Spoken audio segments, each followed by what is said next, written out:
குறிப்பாக இல்லத்தரசி என்ற பெயரில் 8000 ரூபாய் மதிப்புள்ள கூப்பன் வழங்கப்படும் என்று கூறப்பட்டிருக்கிறது. அதனை பயன்படுத்தி பெண்கள் அவர்களுக்கு தேவையான வீட்டு உபயோக பொருட்களை பெற்றுக்கொள்ளலாம் என்றும் கூறப்பட்டிருக்கிறது. முதலமைச்சர் இந்த தேர்தல் அறிக்கையை சூப்பர் ஸ்டார் என்று குறிப்பிட்டிருக்கிறார்.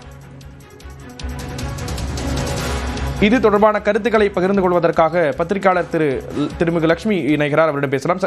வணக்கம் மேம். வணக்கம். திமுக தேர்தல் அறிக்கை வெளியிட்டிருக்காங்க. எதெல்லாம் முக்கியமான விஷயமா உற்று நோக்க வேண்டியிருக்கு?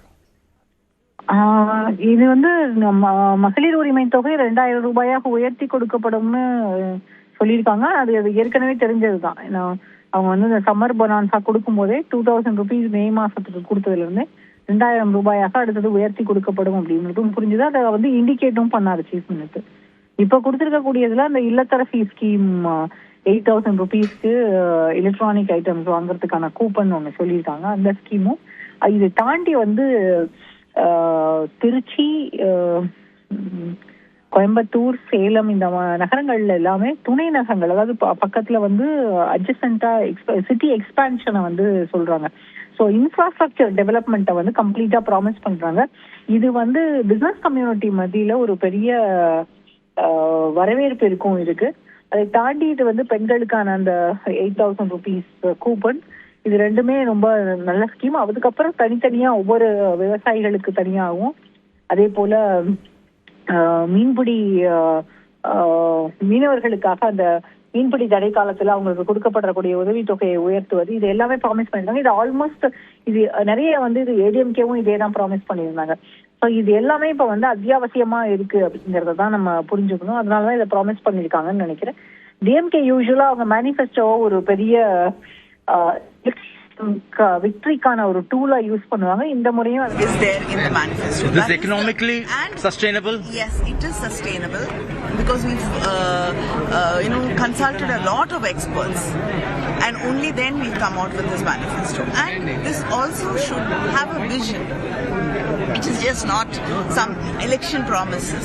So it should have a vision. It should actually make the lives of people in a long term better. An overdose of freebies, Kanimoli. In the long term, do you think the state will not have enough funds to build quality schools, hospitals or colleges? See, it's a tested and proven thing that people need, you have to put money in the hands of people. We've seen this 1000 rupees which was given to women as an empowerment scheme. It has changed their lives. It has built their confidence. It is not a freebie. The 8,000 Same thing when it comes to laptops. It actually helps the students, in their education and in having a better future. So it is building their future. It is not a freebie. So the 8,000 rupees coupons for women to buy any appliances of their choice. Is it a tweaked version of the AIDMK's promise? Not at all. We are giving a choice to. It's not for women. It is for everybody in a family. If somebody is buying a fridge, I think everybody can use it. So what they need, they have a choice in their hands. And also, if whatever they need actually goes to make their lives easier. So is it for all women or how does it work? The Chief Minister has made it very clear that women who do not pay, families which are not paying an income tax. Thank you very much, Kanimoli. Of course, rural areas are not cut off from any opportunities to go buy. Even in rural areas, you buy appliances for your homes.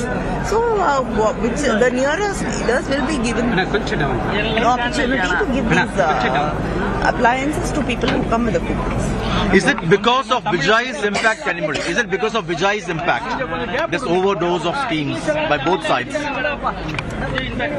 See, the Chief Minister has made it very clear in his interview that we had promised many things in our election in 21 and we delivered much more than what was promised. The breakfast scheme was not promised, but he implemented it, started it, and today we are enhancing it. I don't think it has anything to do with any new entrant. All right. Thank you very much for your time.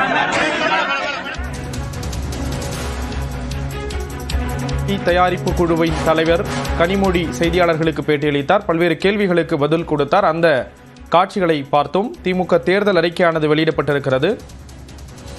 இது தொடர்பான கருத்துக்களை பகிர்ந்து கொள்வதற்காக ஓய்வு பெற்ற IAS அதிகாரி திரு பாலச்சந்திரன் நம்மோடு இணைகிறார். சார் வணக்கம். வணக்கம் சார், திமுக தேர்தல் அறிக்கையை வெளியிட்டிருக்காங்க. சூப்பர் ஸ்டார் மாதிரி இருக்கு அப்படின்னு சொல்லிட்டு முதலமைச்சர் குறிப்பிட்டிருக்காரு. என்னென்ன விஷயங்கள்லாம் முக்கியமானதா பாக்குறீங்க? இப்ப மற்றவங்க தேர்தல் அறிக்கை ஏற்கனவே சொல்லியிருக்கும் போது ஒரு எலெக்ஷன் சமயத்துல ஒன் அப்மேன்ஷிப் இருக்கத்தான் செய்யும். அவங்களோட நாங்க இன்னும் பெட்டரா கொடுக்கறோம்னு சொல்ல வேண்டிய கட்டாயம் எல்லா அரசியல் கட்சிகளுக்கும் உண்டு. அது மாதிரி சில காரியங்கள் செய்யப்பட்டிருக்கின்றன. இதுக்கான இன்கம் எங்க இருந்து வரும் அப்படின்னு சொல்லி கேட்டா அது 5 லட்சம் கோடியா ஐடி எக்ஸ்போர்ட் கூட்டுவோம்னு சொல்லியிருக்காங்க. அது வரவேற்க தகுந்தது. அடுத்து இளைஞர்களுக்கு வேலை வாய்ப்புகள் அதிகரிக்கப்படும் அப்படின்னு சொல்லியிருக்காங்க. பெண்களுக்கான பல திட்டங்கள் அறிவிச்சிருக்காங்க. அது தவிர அரசு காலியிடங்கள் நிரப்பப்படும் அப்படின்னு சொல்லியிருக்காங்க. இந்த கூப்பன் 8,000 rupees கொடுத்ததுங்கிறது அதிகமா பேசப்படும் நான் நினைக்கிறேன். ஃப்ரிட்ஜ் கொடுக்கறதுன்னு சொல்லி சாய்ஸ் ரெஸ்ட்ரிக்ட் பண்றதை விட, ஏன்னா ஃப்ரிட்ஜுங்கிறது எந்த அளவுக்கு தேவையா இருக்குன்னு எனக்கு தெரியாது. ஆனா இவங்க அந்த ஃப்ரிட்ஜுங்கிற வார்த்தையை அவங்க பயன்படுத்தினதுனால இவங்களும் பயன்படுத்த வேண்டிய கட்டாயத்துல தான் இருப்பாங்க. அதனால மிக்சி, ஃப்ரிட்ஜ் இப்படிப்பட்ட உபகரணங்கள் அப்படின்னு சொல்லிட்டாங்க. Mixie I can understand. ஏன்னா பெண்களுடைய வேலைப்பழு நேரத்தை குறைக்கிறதுக்கு உதவும். பல இடங்கள்ல ஃப்ரிட்ஜ் எந்த அளவுக்கு தேவைன்னு எனக்கு தெரியாது. அதனால இவங்க கொடுக்குற 8,000 ஃப்ரிட்ஜ் சின்ன ஃப்ரிட்ஜ் தான் வாங்க முடியும். ஃப்ரிட்ஜ் வாங்கணும்னு சொல்லி நினைச்சா. ஆனா ஃப்ரிட்ஜை விட இந்த மிக்சி இந்த மாதிரி உபகரணங்கள் தேவையா இருந்தது. அதனால இவங்க எல்லாத்துக்கும் கூப்பன் கொடுத்துறோம்னு சொன்னது வரவேற்க தகுந்ததுதான். Choice is left to the beneficiary அப்படின்னு சொல்லி மொத்தம் பொதுவா பார்த்தோம்னா இது இன்னும் அதிகமாக வளர்ச்சி அடைய வேண்டும், தமிழகம் வளர்ச்சி திட்டங்களில் முன்னேற வேண்டும் அப்படிங்கிற ஒரு தொலைநோக்கு திட்டங்கள்ல இருந்து கைவிடாம அதை சேர்த்து வச்சுக்கிட்டு, அதே சமயம் மற்ற அரசியல் கட்சிகள்லாம் ஏதாவது சொல்லியிருந்தாங்கன்னா அதுக்கு பதில் கொடுக்கிற விதமாகவும் இருக்க வேண்டும் அப்படிங்கிற ரெண்டையும் சேர்த்து வச்சு இந்த தேர்தல் அறிக்கை இருக்குன்னு நான் நினைக்கிறேன்.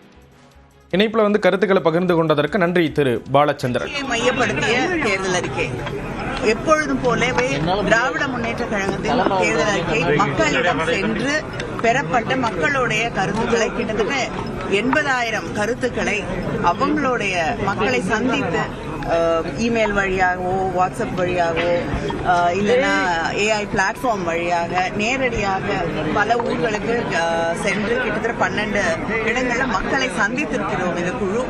அவர்களிடம் பெற்றிருக்கக்கூடிய மனுக்கள் இதையெல்லாம் வைத்துத்தான் இந்த தேர்தல் அறிக்கை தயாரிக்கப்பட்டது. அதை தாண்டி தேர்தல் வாக்குறுதிகளை கொடுத்துவிட்டு அதை நிறைவேற்ற முடியுமா இல்லையான்லாம் சிந்திக்காம ஒரு தேர்தல் அறிக்கையை எழுதக்கூடாது அப்படிங்கிற கருத்தை தான் முதலமைச்சர் அவர்கள் எங்களுக்கு தெரிவித்திருந்தார்கள்.